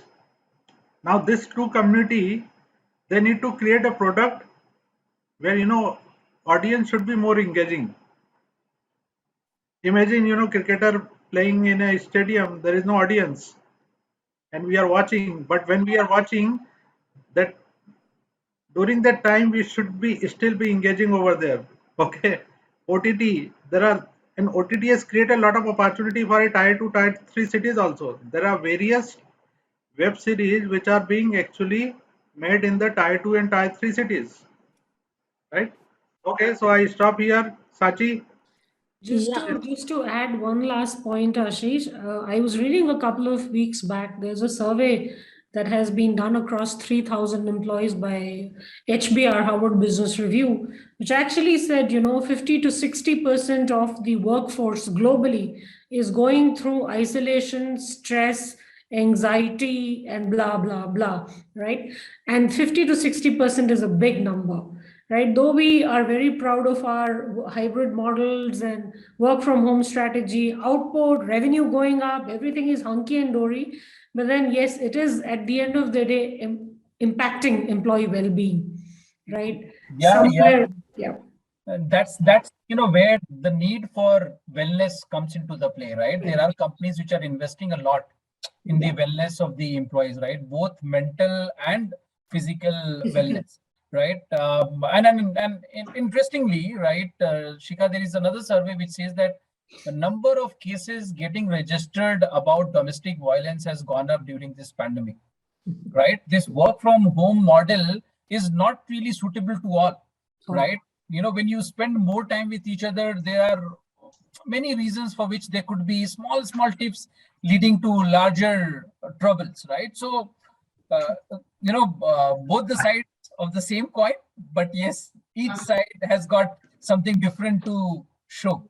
See, like when we are working from home, it's not just 8 hours, it's like 12 to 15 hours. So, somewhere down the lane, the employees would learn that how to give a break. Maybe we stick to maybe 8 or 9 hours. The problem is arising because people are working 12 hours, 15 hours. That is what is There was putting an a ad toll for- on them. There was an ad for Dettol where it used to sound like this: Dettol, Dettol, Dettol, Dettol. The idea Right. was to hammer that thought into the minds of the consumers. Okay. Similarly, for work from home, the hammering has to be done around work from home, don't work 24/7. Work from home, don't work 24/7. Yeah, all of us miss those little coffee breaks, little tea breaks, little chit chat. I think collaboration, fun, bonding, all of that has gone out of the window today. It's just become like one room life. And yeah. Since we are For short, those of us who have joined new organizations, you will see that you don't have that bond with the employees. Whereas, your past organization, when you used to go and work there, it was a different rapport altogether. I could walk up to my leader and say, not happening. But here, if I do that, I don't know how the other person will take, because I haven't built a bond with this person, and it can't be done virtually. You have to go there, build that bond, and then get your work done from these. It's very important, I think, that have some face time also. So Shika, 2 point you talk about the HBR, and the last point we are missing all this. We are missing because we were in a different atmosphere before COVID. The new generation, they are already in isolation. They were in isolation, right? Okay, maybe that's how the trend is going to be, correct? So I don't know whether it's a good thing for them or bad thing for them. We don't know. Only It's future will normal for tell. them. It's normal for them. Maybe new normal in a positive way. Yeah, because they haven't seen the pre-COVID era. Yeah. Yeah. Yeah, I think all these 2018 or whatever, 2019, 2020 pass outs will actually see corporate the way it is today. They would have never seen what happened pre-COVID. Yeah. Especially the millennial generation. Yeah. Over to you, Ashish. I think we're on time. Yeah, so okay, on the behalf of Sachi will obviously also do. Thank you so much once again. Prashant, Vina, Shikha, Rima, we were there in the first panel. Then Majid joined. Majid, thank you so much for joining. Good to hear each one of you. We will be connected again. Sachi, over to you. yeah, it was a wonderful session. Thank you for joining us. On behalf of Shine.com, I would like to thank our panelists today. Thanks everyone for being a wonderful audience and making the session so much interactive. Recording of the webinar will be shared with all the attendees along with the feedback mail. Thanks everyone. Thank you so much, Sanchi and other panelists, thank you. Yeah, thank you. everybody. Thank you. Bye bye. Thank you. Thank you, Yeah. everyone. Yes, yes. Yes. Bye. Thank you. Bye.